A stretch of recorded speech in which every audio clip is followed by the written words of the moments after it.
Hello, hello, hello. Welcome to Conversations with Chosen Pen. This is Norma McLaughlin, your forgiveness guru and the CEO of Chosen Pen Publishing. I am so happy and so excited to be with you tonight, not only because we're doing a broadcast, but because I have two of my most favorite people in the whole wide world here with me tonight. Believe it or not, they started out with me with Chosen Pen how many years ago, but we've been together writing and struggling and doing all those things ever since. So I'm very happy to have them with me tonight and have an opportunity for you to get to know them a little bit better as well as we walk along this forgiveness journey. We've been walking along this journey ourselves with a number of us for ever since we started Chosen Pen. I suppose that was a number of years ago. Yes. But so, and having said that, I'm going to, this is, might call her OG Leslie Coley, but Miss Leslie Coley and I should be saying author Leslie Coley and author Darlene Becky Fair. And I'm going to allow each of them to introduce themselves, tell you a little bit about them before we jump into talking about what we do. And so I guess, Miss Coley, since you're a C, we'll let you start. Okay. Good evening, everyone. I'm glad to be here today. Thank you for inviting me here, and I'm real excited. So I'll just tell you a little bit about myself. I am a senior silver ambassador for Plexus worldwide. I am a Christian life coach, and I am a two-time best-selling author. With the CEO, of course, Dr. Norma McLaughlin, and as well as international best-selling for one of our books. And I am the mother of two adult children, and I attend New Life Bible Church, and I love to travel. I'm reading, and I'm excited about starting all these new journeys, doing different things at my age. So I'm just all over the place, but I'm excited about life. I love people. I love to shop, and so I'm just happy to be here today. I love God. Thank you. Thank you. Author is Fair. And good afternoon to everyone. And thank you. I always have to say, First Lady Norman McLaughlin. Um, I have been on a wonderful journey with the Chosen Pen Publishing Company, thanks to our beloved Dr. Norman McLaughlin. I started out writing many years ago prior to retiring back in 2011 with a little cute story I wrote, sent it to the Fayetteville Observer thinking it was wonderful, which I thought it was.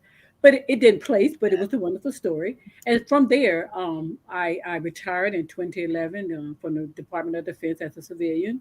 I'm married with a wonderful husband. I have my daughter and my beautiful son-in-law, and my life is just so exciting being a senior. In fact, I should have retired earlier than now because being a senior is wonderful, I must say. And saying that because it gave me an opportunity to write more. I enter a lot of stories with the Mid Carolina Senior Games here in Cumberland County. A few of my stories did win awards, first, second, and third place. I was able to go on with most of those stories. In fact, two of them has been published uh, through Chosen Pen, thanks to our dear First Lady.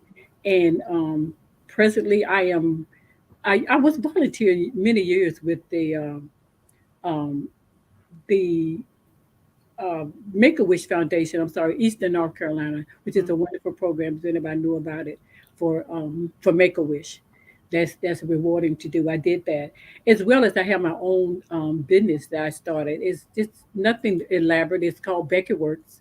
I design special things that I give to people. I give out angels. I call them angels of the heart. It's something I designed, and it's something close to me. I designed that to give someone an uplift when they're down, or just give it to them to let them know I love them. Just something I want to share.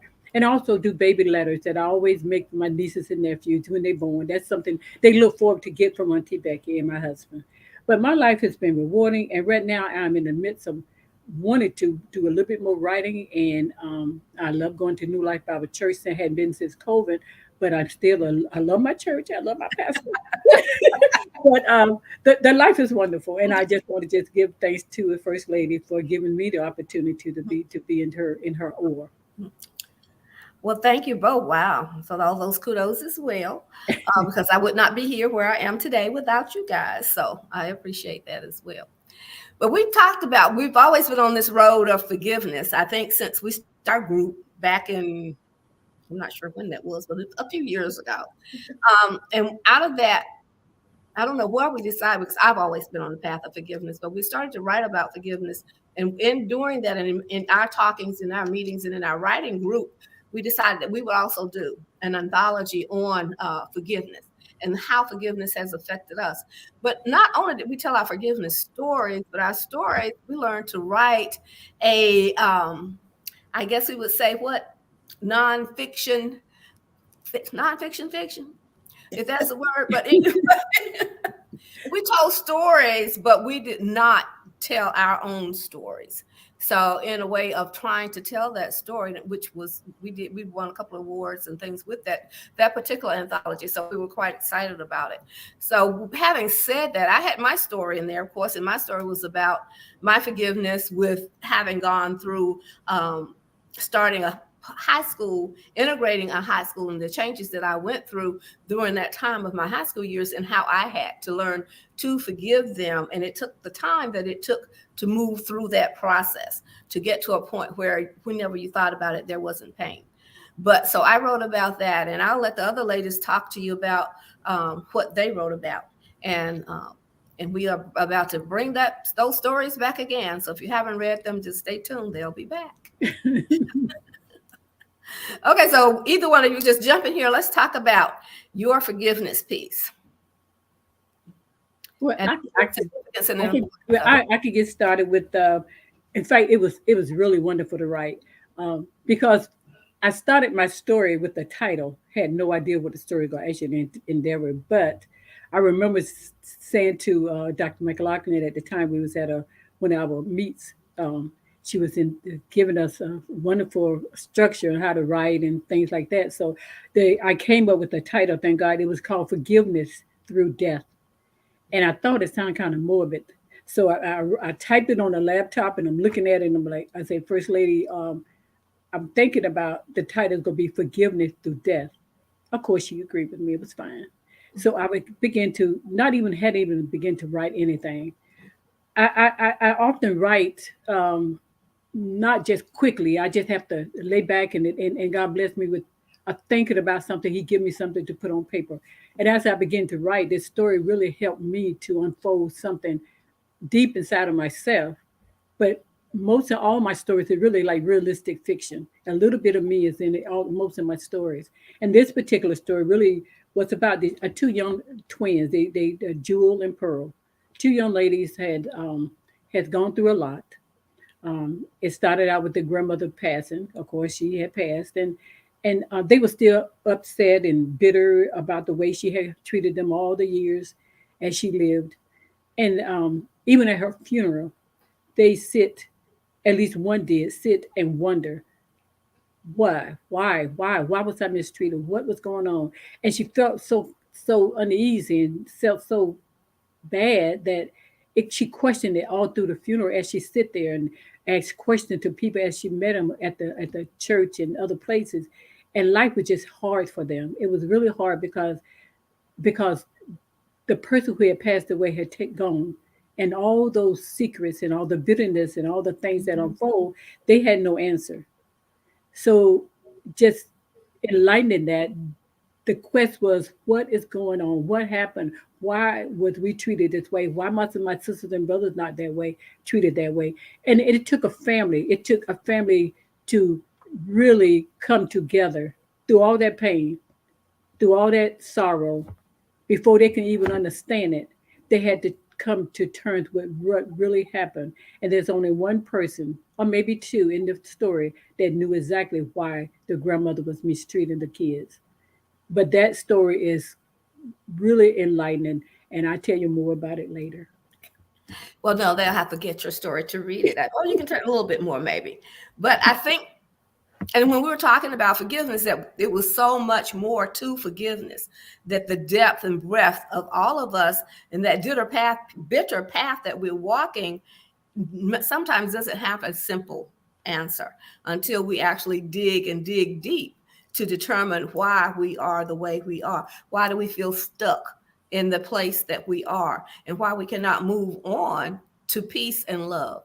And I have to tell you that Arthur Fair's story touched a lot of us, that she didn't know why God had given it to her, but even within our own group, it touched the members of the group prior to it even being published. So there was a reason for that story. I think we all benefited from it and moved on from some pains that we had, especially with family members, because we were able to go back and dig into that and go through the forgiveness process. And I need to say that that's where we are today, because the next week, I guess February, March, we will be talking about forgiveness, simply because we are on our way back to Africa to talk about forgiveness across borders. That we'll be talking with our Women's Month. We usually have Women's Month in March here, but we're going to celebrate in Africa. Probably do a little bit of celebrating for those who are not going to Africa as well. But so we'll be talking about forgiveness before we do that. And then we come back, we'll probably still be talking about that for a little while. Okay, Miss Coley has some interesting things and knowledge, and talk about what she had to go through. Okay, my story is that chapter is about to forgive is divine. And for me, unlike Darlene, I didn't have all those skills to start writing. First Lady just told me to just write and just write anything, So I did. Just write your thoughts down. And so, me, I follow directions very well. So I did just that. I did exactly what she said. I was just writing all everywhere. I was just writing anything, just write every thought that came to me. I was writing it down. So needless to say, I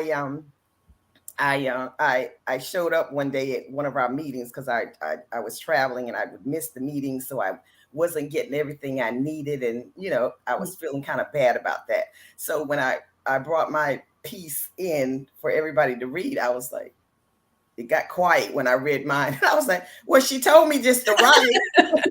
So that's what I did. From the heart, I wrote what I felt. And that's what I did. But anyway, that was a little joke there. But yeah, they got me on the right track. And my piece was about this person, Monica, having to endure quite a bit of unfair treatment and abuse from starting with early on years in school up and through all the way through high school. Mm-hmm. And she wasn't able to deal with that at all because of the having to feel like she was ostracized and unwanted, not being able to have friends and hang out with everybody. So it really hurt her heart a lot, and it changed her thinking of who she was. So she began to be a pleaser, do what everybody wanted her to do in order to gain that, that love that she wanted. And through doing that, the realization was still there that it really didn't matter what she did because she was still getting treated the same way. So what was the use in continuing to try to be a people pleaser and you're not really being yourself? And we all know that's not what God intended for us to be, that we need to be our real self and show ourselves. So it was a process for her. And going back to her years of being in church and those kind of things, it kind of brought her back, and knowing that she needed to do something different, because it's not always about self. If someone else is suffering or if they're throwing things out in your direction that are not kind, then possibly there's a reason for it. And so you have to be bigger than that, and you have to just search your heart and learn to open the doors for communication. And so with that being said, you'll just have to read the story. Well, the story is quite interesting and quite apropos for today and today's time.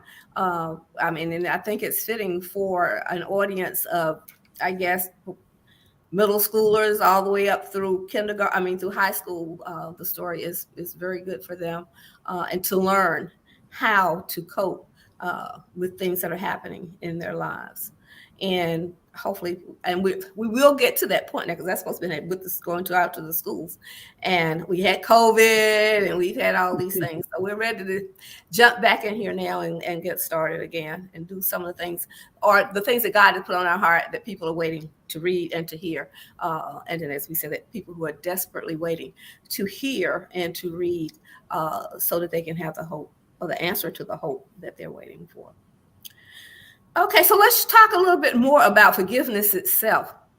We know that a lot of us have walked that forgiveness road. A lot of us have had issues that we haven't really dealt with. I know just about everyone has heard my story and the stories that I've gone through with forgiveness. Do you have any personal things that you would like to share? Because we know that everything that happens to us happens for the good, and that good is the other person that receives the hope from the things that we've gone through.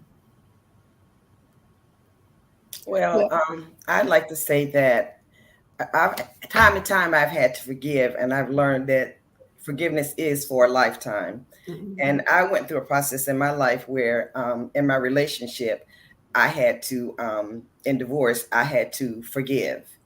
And that was traumatic. It was very, very hard.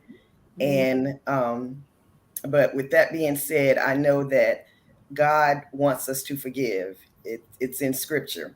Mm-hmm. And we have to reach high, dig deep,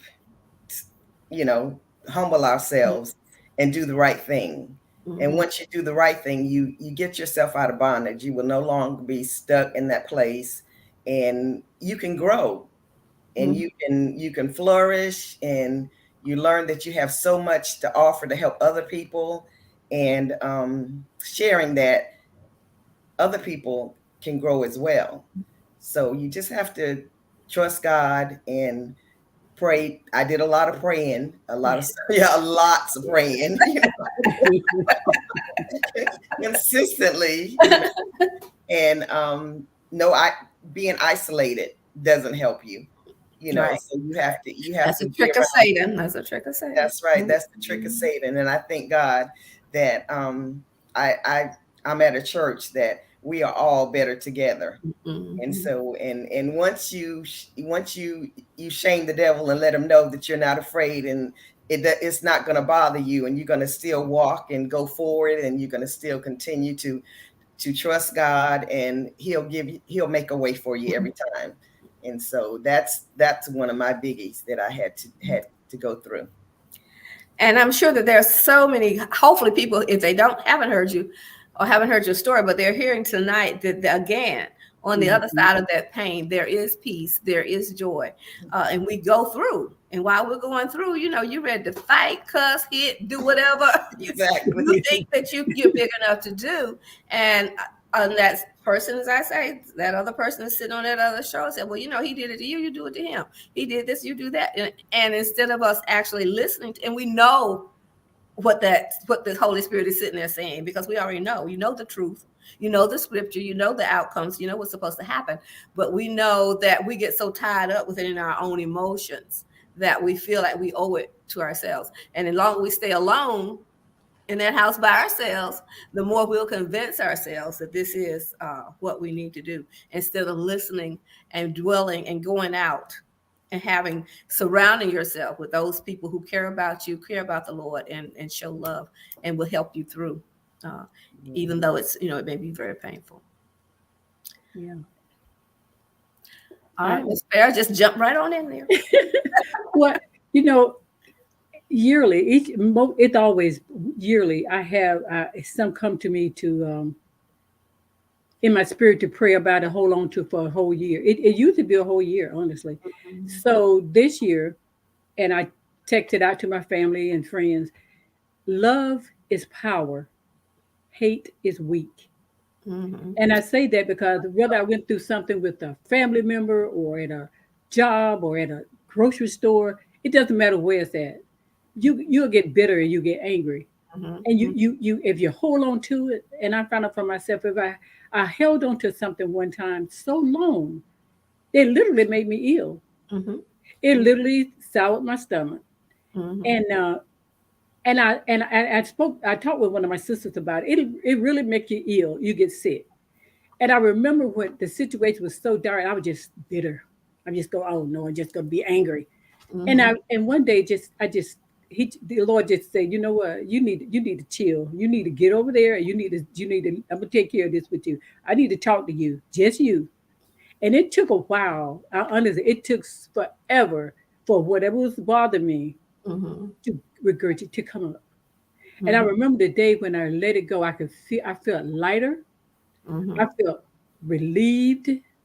Those little heartburn tablets I was taking, I didn't need them, but but honestly, it would burn your spirit. It would just make you not keep you can't even focus.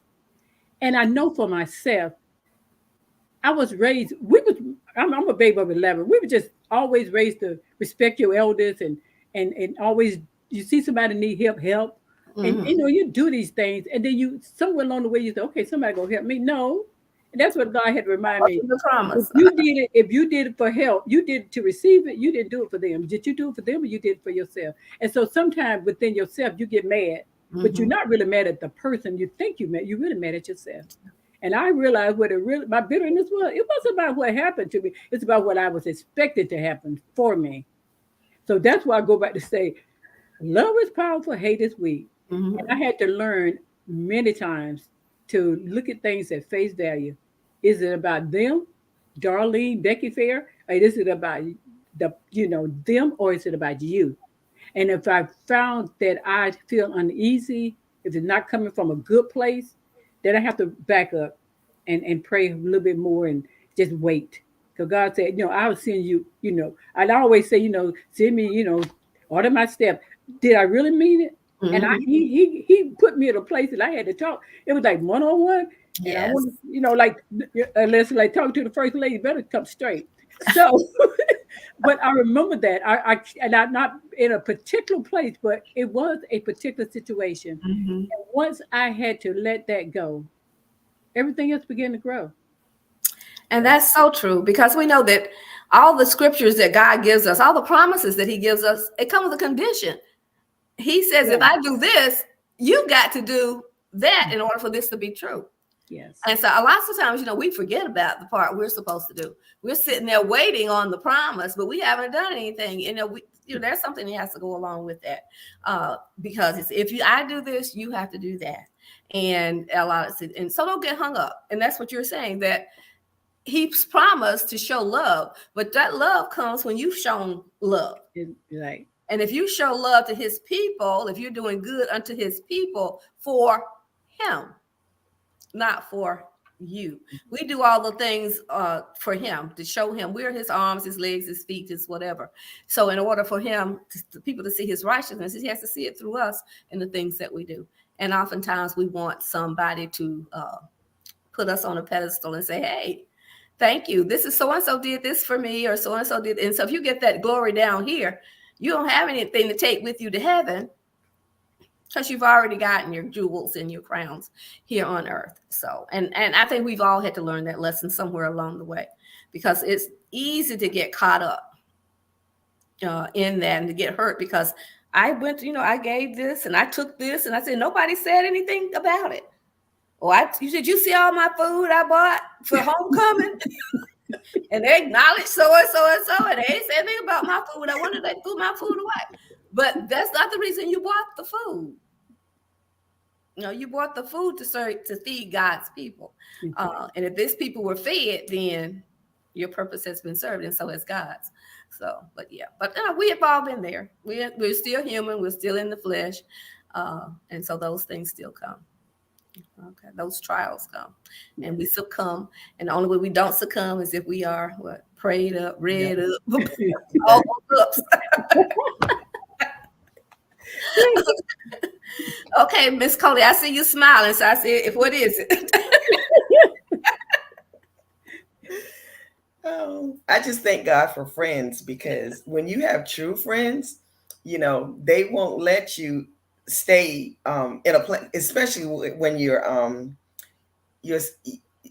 socially, you're out there all the time. So for me, if I don't show up, they know something's wrong. So I thank God for that, for the discernship that they know that if I don't see her around, besides traveling, where my family is, but if I'm in the city of Fayetteville and I don't show up, then they know to come look for me, because it must be something wrong. And I've had people during that time when I was going through things to literally come to my house and knock on the door. So I thank God for them. And, I didn't answer the door either, and they were like, I know you in here. I know you in here. We're not leaving until you answer this door, so God's people are something. They're special, That's right. Because we don't want you in there alone. Yes. Because we know what Satan does to an alone mind. Yeah, absolutely. Yeah. Okay, ladies, and we can stand here and talk all night, but I think we're at our time of about 6:30. So I'm gonna let you all bring it to a close and give us any last words that you would like to tell our listening audience. Well, I would like to say, when I think about forgiveness, I think about the Lord's Prayer, and it's about forgiveness. Forgive our transgressions for anyone that has done something to you. So if you pray and you just recite the Lord's Prayer, that alone should give you the strength, and the peace, and knowing that it's right there, all in the Lord's Prayer. So who are we not to forgive? And we all want to, continue and grow and not be in bondage. So for me, that's the biggie for me, is every time I think of the Lord's Prayer, it's good. It's a way of me knowing that that's what I should do. It's not a maybe. No, it's not a maybe, because we know that if we don't forgive, then there's no way for us to get into heaven. Exactly. So he forgave. He died on the cross for us for the forgiveness. So we have to forgive others to do the same as he has done. Okay. Yeah. And we must remember too, forgiveness is for yourself, it's for us, it's for you, not about the person that you felt that mistreated you or did something towards you. It's really for yourself. You have to learn to let go and let God. That is a statement in itself. You have to learn to allow the situation not to get bigger than you. Right. You have to remember that who are you? We are individual people. We all have our individual thoughts and feelings and attitudes, and we might not like this or that. But if you anger with a person that you're gonna become the way they are, then you might as well become them. Right. So I said, don't become the person that mistreated you or did this or that. But you got to remember, forgiveness is basically for you. It's for you.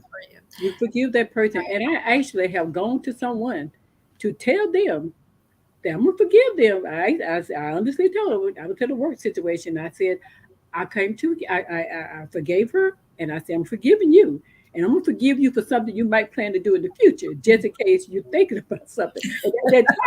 Honestly, that was many years ago, many years ago in my working life, and I really did. I had to say that I forgive. Oh, my computers want to give out. Are you there? Yes, we're still here. Oh, my computer I got it plugged in, but it's trying to give out. Okay, well, finish on up. But anyway, that's my story. Okay. And I'm going to close out with saying that what you mentioned with reconciliation, because reconciliation is not a part of what we're doing in our forgiveness. Because reconciliation causes us to have to do something to give payback or whatever. But basically, reconciliation comes from the Lord. If we do what we have to do and leave the other person and leave that job up to Christ, up to Jesus, so that they can make sure that person has the chastisement or whatever it is that they want them to have. And we can just take care of ourselves. Or if you feel that you need to pay back some money, if you've stolen something, if you've done something that you need to do that, then that's up to you. But, it's not part of what you have to do as far as forgiveness is concerned. Okay, well, I think Miss Darlene Fair has let us know that we have come to an end. Thank you so Yes. much for joining us tonight. Thank you for having me. All right.